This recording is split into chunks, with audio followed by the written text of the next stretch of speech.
Hi Glenn, this is the result of this second test, MCM testing without starting the car. So I plugged in the gear selector, the neutral switch, not in park, which is this central connector I believe. I've rigged up the handbrake, that's on the handbrake switch. I've removed the seat. And the sport switch. So let's turn it on. I'll show you what we're getting.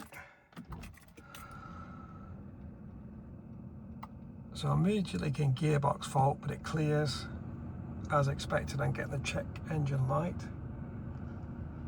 The MCM monitor seems to be okay. If I check the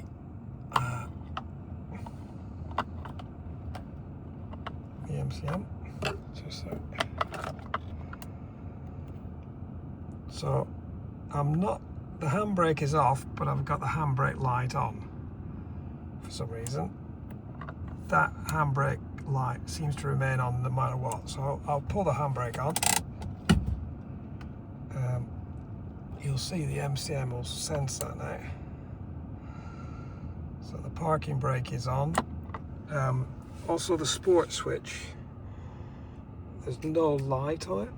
I think you've explained the reason for that, but it is working on the MCM. So I think that's a success. Can you let us know? And I'll get on with the next test.